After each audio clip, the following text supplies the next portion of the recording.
Water was rising from beneath the excavation, even while the pumps were still running.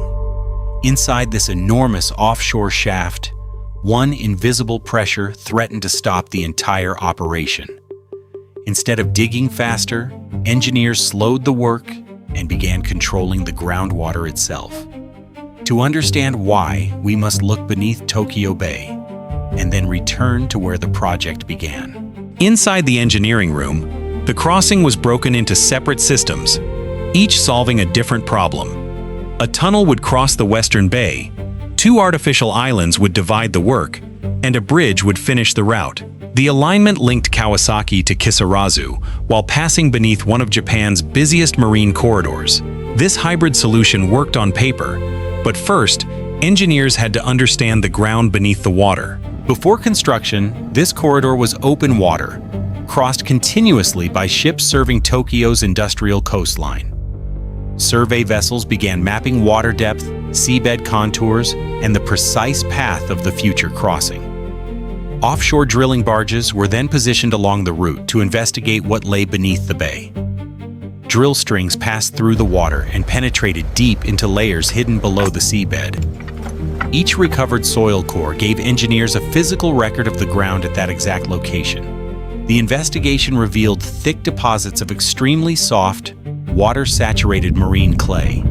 Placed directly on this ground, heavy structures could settle unevenly or become dangerously unstable. The survey was complete. Before building upward, engineers first had to rebuild the seabed below. A continuous bridge would have crossed active shipping routes used by tankers, cargo vessels, and tugboats. Engineers studied a bridge-only concept, but its scale and navigation constraints made the solution increasingly difficult. By taking the roadway beneath the seabed, ships could continue moving freely across the Western Bay. The final strategy was locked: undersea tunnels, 2 artificial islands, and a long marine bridge. A specialized marine fleet arrived to strengthen the weak seabed before the islands could be built.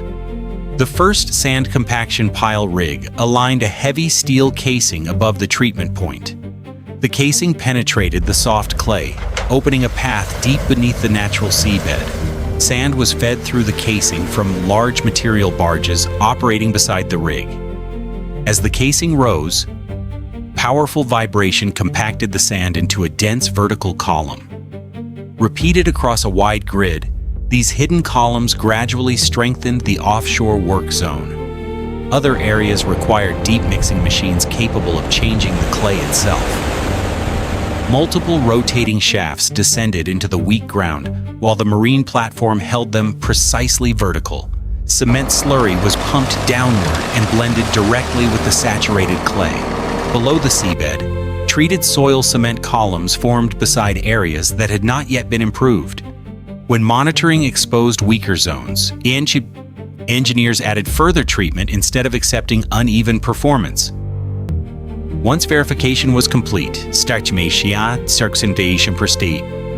strengthened seabed was ready to carry the artificial island works. Survey crews marked a compact circular work zone for the Kawasaki artificial island. Marine cranes began installing the offshore steel structures needed to support heavy construction equipment. Temporary platforms expanded around the circular footprint, creating a stable industrial work surface. Engineered fill was placed and graded to prepare the site for extremely deep foundation work. A specialized trenching machine began excavating the first diaphragm wall panel. Slurry supported the deep trench, preventing the weak marine ground from collapsing inward. On the platform, enormous reinforcement cages were assembled section by section. A heavy crawler crane lifted each cage from the fabrication area. Crews guided the steel cage slowly into the narrow slurry-filled trench. Concrete was then placed through tremie pipes, forming the underground wall panel from the bottom upward. Panel after panel, the circular diaphragm wall gradually closed around the future excavation. When the final panel was completed, the enclosed interior still remained filled with water. High-capacity pumping systems began lowering the water level inside the completed wall. As working ground emerged, excavators entered the enclosure and started removing soil. The excavation descended in stages, taking the work far below the surrounding sea. Deep wells operated continuously to control groundwater, while excavation moved into lower levels. Then, abnormal seepage returned at the bottom, revealing that the hydraulic balance had changed. Engineers adjusted pumping, managed the internal water level, and injected grout into critical ground zones. After stabilization, controlled pumping resumed, and the lower work area gradually became accessible again. The excavation recovered, allowing the unfinished island to move forward toward the tunneling phase. Across the bay, engineers laid out a much longer island at the future tunnel-to-bridge transition. Onshore yards fabricated enormous cylindrical steel cells for the island's marine perimeter. Each completed cell was transported across Tokyo Bay on a heavy barge. A floating crane lifted the structure upright and positioned it above the designated seabed location. Vibration equipment seated the steel cell into the ground, while surveyors controlled its vertical alignment. Additional cells and connecting walls gradually formed the elongated perimeter of the island. Fill material was placed inside the enclosure until new working ground emerged above the water. Within the unfinished island, engineers began constructing the transition chamber and shield launch shaft. Massive cutter head components arrived at the island in sections small enough to transport and lift. Cranes aligned the steel sections, while crews welded and bolted the enormous cutter head together.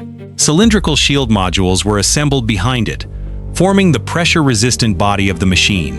Slurry pipes, pumps, and hydraulic systems were installed throughout the expanding mechanical structure. Behind the shield, the segment erector was mounted to build the permanent tunnel lining. The completed machine was positioned inside the launch shaft and aligned with the designed tunnel axis. Guidance, pressure, and hydraulic systems were checked before the machine was allowed to move. Then the cutter head rotated for the first time, beginning the drive beneath Tokyo Bay. The shield entered saturated marine clay, where groundwater and soil pressure acted directly against the cutter head.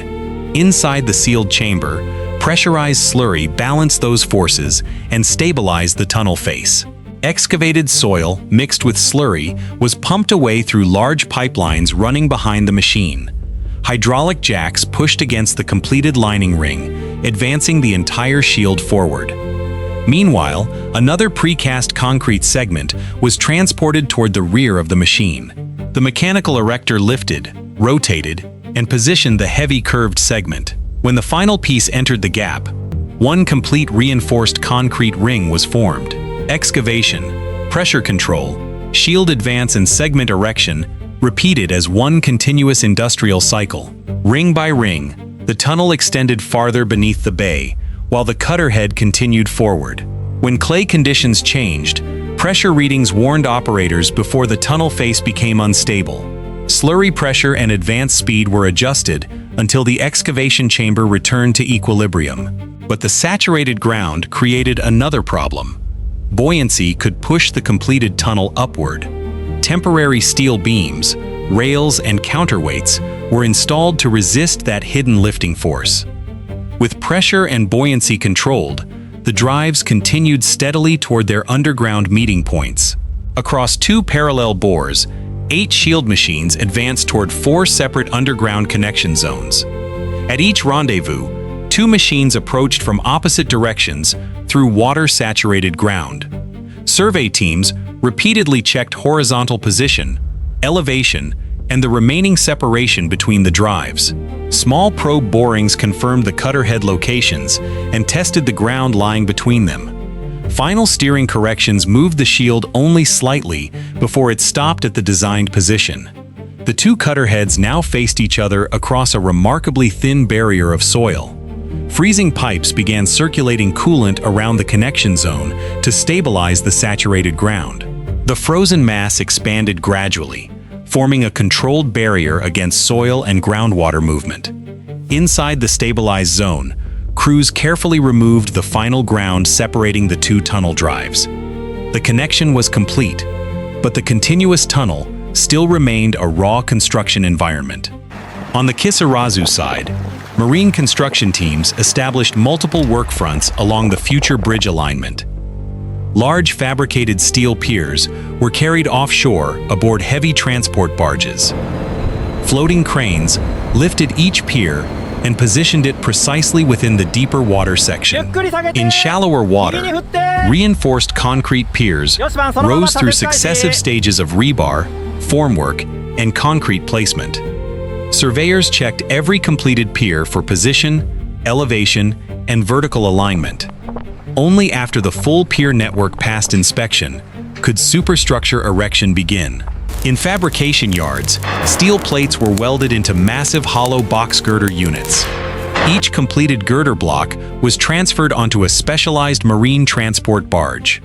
Tugboats then moved the enormous load slowly across Tokyo Bay toward the bridge work front.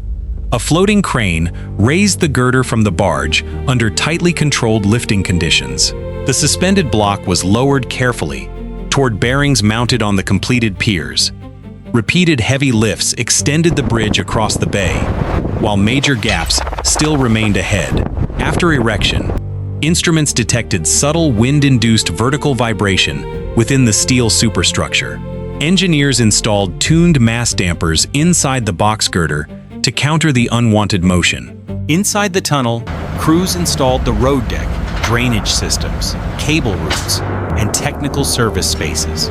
Ventilation fans, electrical equipment, and mechanical systems were integrated before operational testing could begin. At Kisarazu, the tunnel roadway, elongated artificial island and Aqua Bridge were finally joined into one continuous system. Engineers inspected alignment, structural connections, ventilation, and safety systems before the route could open. Only then did the completed Tokyo Bay Aqua-Line begin carrying traffic between Kawasaki and Kisarazu. Above the water, the crossing appears simple. Its greatest engineering achievements remain hidden beneath Tokyo Bay.